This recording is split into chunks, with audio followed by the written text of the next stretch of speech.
Olá, meu amigo, minha amiga, muito obrigado por vocês estarem aqui no nosso Portal do José. E hoje eu quero chamar a atenção de vocês para alguns pontos muito importantes que estão acontecendo no nosso país que passam despercebidos pela grande maioria do povo brasileiro. E é muito bacana estar chegando até vocês, estar chegando em tantas pessoas, em tantos lugares. Se você está conhecendo o nosso portal hoje, se inscreva aqui também, interaja conosco, mande seus comentários, dê joinha se gostar dos nossos vídeos e vamos seguir em frente. Já somos quase 300 mil pessoas aqui no nosso portal. Gente, um analista político, um analista de meios de comunicação estrangeiro que esteja analisando o que acontece no nosso país, analisando o comportamento da grande mídia em relação ao presidente que chama a atenção da humanidade, pode chegar à conclusão que a imprensa brasileira não enxerga que nós temos um presidente. Porque é impossível as coisas que ele diz, as coisas que ele faz ou deixa de fazer, não serem objeto de interpretação jornalística, de um trato jornalístico. Por que eu estou dizendo isso? Ontem, o presidente da República passou o dia inteiro fazendo atos importantes que são muito negativos e eles não foram mostrados. Por exemplo, ele foi para Chapecó, notadamente um município que está espalhando fake news como sendo um município que resolveu os seus problemas da Covid porque fez um tratamento precoce. A imprensa toda já está mostrando que isso é mentira. Nós estamos aí diante de um grande vigarismo. Mas o presidente foi lá. E lá falou coisas que foram aberrações umas sobre as outras. Ele disse, por exemplo, que se ele estivesse pagando a mídia, a grande mídia, não teria Covid no Brasil, nós não estaríamos sabendo de absolutamente nada. Ou seja, ele disse que se ele corrompesse a mídia, a mídia brasileira não mostraria que nós temos aqui, por exemplo, 341 mil mortos, que o Brasil hoje concentra 1/3 das mortes no planeta por conta da Covid a cada instante. Então, isso tudo passou despercebido. No final da noite, ele foi para um jantar com empresários, e eu quero dedicar um espaço especial a esse jantar. Mas como é que pode ele ter falado tantas coisas? Ele misturou cloroquina com a AZT, misturou AIDS com a Covid, ele mentiu sobre a África, ele mentiu sobre tratamento precoce. Gente, foram mentiras umas sobre as outras, e isso passa batido. Por que isso está acontecendo? Será que isso é apenas um esquecimento dos grandes meios de comunicação? Gente, quando a gente analisa esse livro do Paulo Henrique Amorim, que eu recomendo, que eu acho ótimo esse livro, tem uma passagem aqui que ele diz o seguinte: a Rede Globo de televisão, em dado momento, não podia falar o nome do ex-governador Brizola. O Roberto Marinho deu a seguinte ordem: se o Brizola salvar uma criança no incêndio, o nome dele não é para ser citado. Nesse caso específico, o Roberto Marinho queria ocultar o nome de um opositor político, um opositor que criava algum tipo de obstáculo ou ameaça aos interesses econômicos dos principais grupos econômicos aqui do nosso país, porque eles sempre lucraram com o sacrifício, com a expoliação do povo brasileiro e com a cumplicidade dentro do aparelho de Estado. Então, Brizola não era citado por conta disso. O nome dele não poderia ser elevado porque poderia despertar algum tipo de reflexão crítica à época. E vamos lembrar, né? Nessa época do Brizola não tinha internet, não tinha WhatsApp, não tinha absolutamente nada, não tinha YouTube, não tinha nada. Então, quando ele era atacado, ele sequer tinha condição de fazer um contraponto, diferente dos dias de hoje. E nos dias de hoje, o nome do presidente da República não é lembrado. Mas não é lembrado por conta de qualidades, por conta de ameaças que ele poderia fazer aos interesses econômicos? Não. Muito pelo contrário.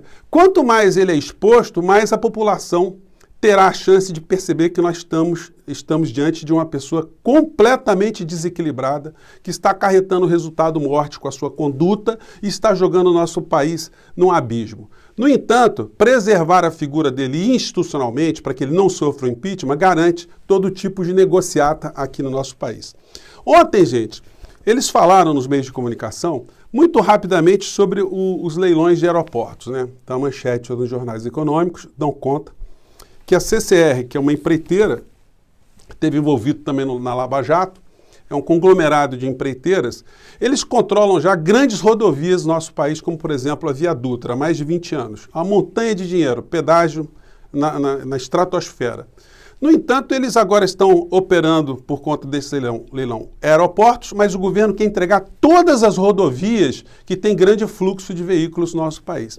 Então, aqui no Brasil, vai ser impossível você exercitar o seu direito de ir e vir previsto na Constituição sem que você pague alguma coisa para alguma empreiteira, para alguma dessas concessionárias.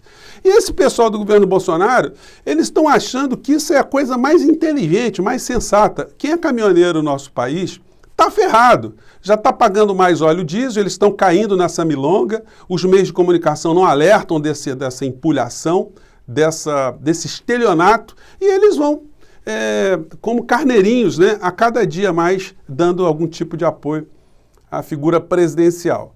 Ontem, uma cena que me chamou muita atenção foi essa aqui do capitão Tarcísio, do Exército Brasileiro, que eventualmente é ministro, mas que está fazendo tantas conversas, está circulando tanto por esse meio empresarial, que já disse que quando terminar o governo ele vai para a iniciativa privada. E ontem eu me deparei com essa cena aqui do Tarcísio comemorando o leilão de 22 aeroportos. É como se ele tivesse com muita vontade de entregar algo que não lhe pertence, né?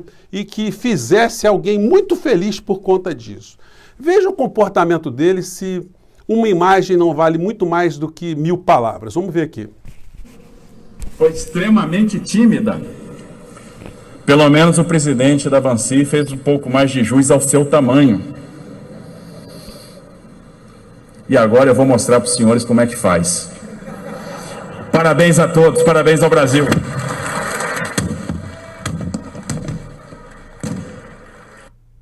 Pronto, tá aí o capitão Tarcísio, deu a martelada, enfim, tá como se estivesse se livrando de um peso, né? Só que o peso que ele está se livrando são os pertences do povo brasileiro, que estão indo agora para as mãos de impolutos empreiteiros como o pessoal da CCR. Então, em breve, nós aqui no Brasil, nós não poderemos mais viajar sem passar por uma praça de pedágio. Pois bem, então, mas isso passou despercebido. O presidente não foi falar nada sobre os 39% de aumento que vamos ter no gás. Ele faz um discurso como se ele não tivesse nada a ver com o governo. Percebam uma coisa, gente. As críticas que se faz ao Bolsonaro são críticas superficiais. Ou à família, ou às pessoas próximas, ou ao comportamento dele, ao que ele diz. Nada disso tem a importância para fazer movimentar um pedido de impeachment da figura presidencial. Então, a gente está diante desse monstrengo, dessa situação que é uma aberração institucional à frente do nosso país, que não sofre a devida exposição para a gente ver quem é que está tocando as coisas no nosso país. E no final da noite, o Bolsonaro foi num jantar.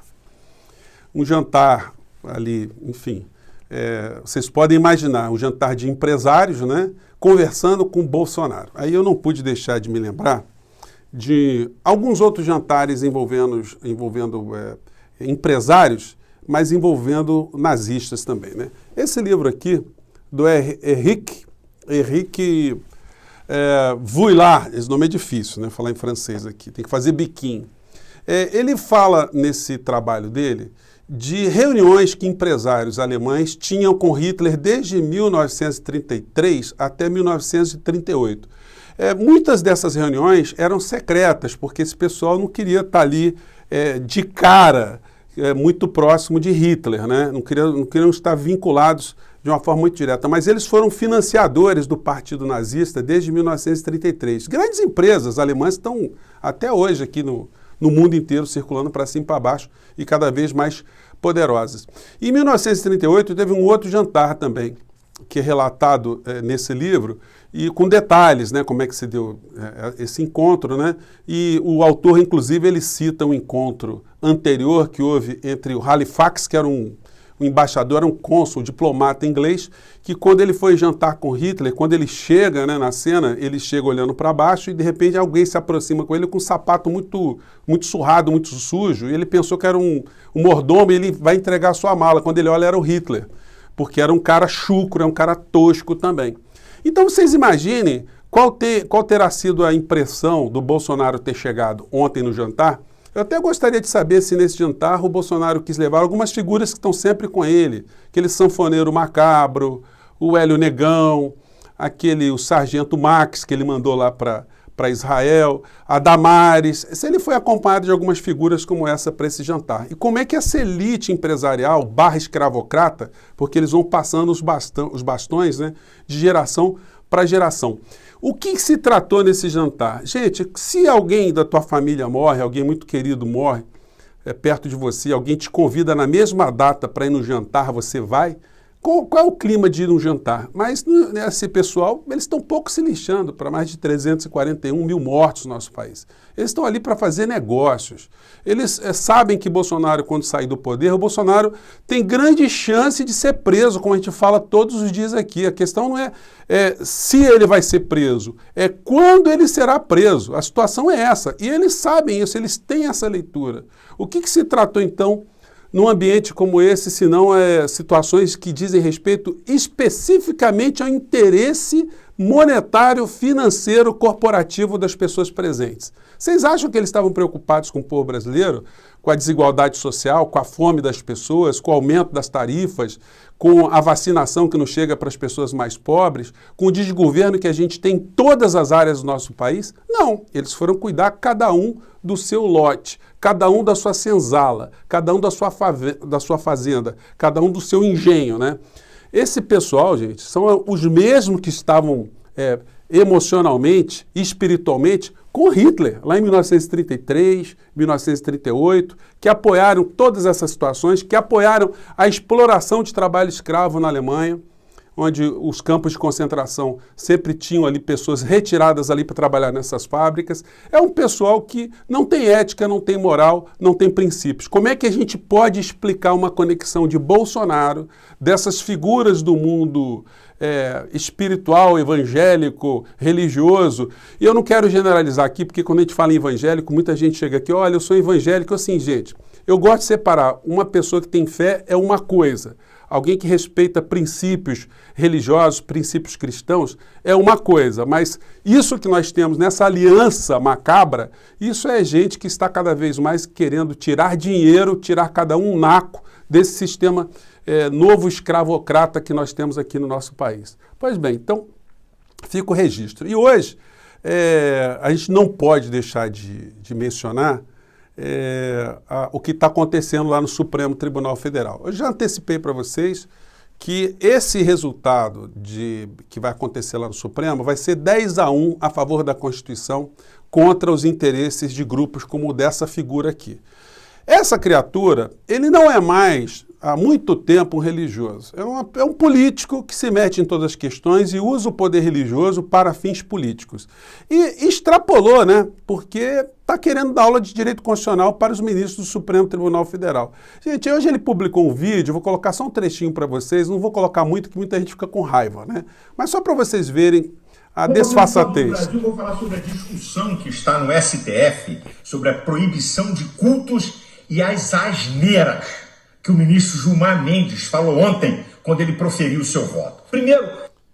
Olha só, então o Malafaia está dando aula no Gilmar Mendes pelas asneiras que ele falou. Malafaia, eu quero te dizer o seguinte, os outros ministros todos então vão falar asneiras. Gente, por que eu estou dizendo que o resultado vai ser 10-1? Porque essa discussão, se o vírus pode circular livremente, porque são vírus religiosos, né? Isso é uma discussão absolutamente medieval. Ontem eu vi como é que chama? O Mendonça lá da AGU, que eu não sei o que ele está fazendo ali, porque a Advocacia Geral da União para defender interesses da União, e ele fez ali um debate bíblico, uma coisa sem pé nem cabeça, como se a gente estivesse na Santa Inquisição. Por que dá para a gente cravar que vai ser 10-1? Porque não houve argumento jurídico. Nenhum dos ministros que vão decidir sobre essa questão vai querer manchar sua biografia dando um entendimento contrário a princípios constitucionais básicos que aluno de primeiro período em faculdade de Direito sabe.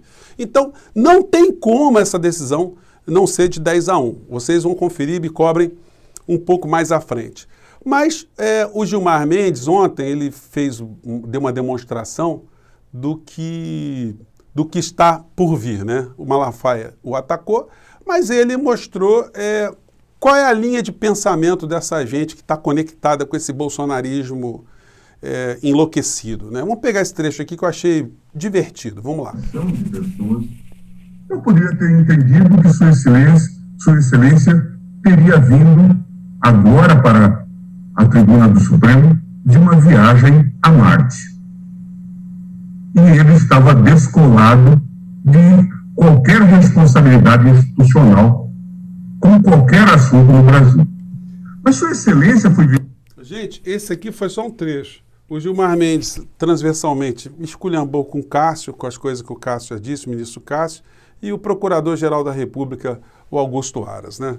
Então, enfim, o que não faz o desejo por ter uma boquinha no Supremo Tribunal Federal? Mas se eu sou senador e estou na sabatina, não passa nem o Aras e nem esse Mendonça, porque são figuras, do ponto de vista jurídico, bizarras, não passam em prova de direito constitucional em nenhuma faculdade do Brasil defendendo o tipo de coisas que eles defendem.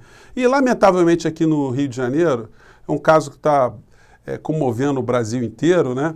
É o caso do menino que foi encontrado morto, enfim, que envolve ali a figura do vereador Dr. Jairinho. A situação para ele está muito complexa, muito complicada, cada dia estão surgindo mais indícios, eu não quero fazer nenhum tipo de pré-julgamento, mas, gente, esse mundo político dessa gente, ou eles têm princípios muito flexíveis em relação a direitos humanos, ou eles dão um azar muito grande quando o assunto é corrupção, respeitar direitos de mulheres, de crianças, da vida, né?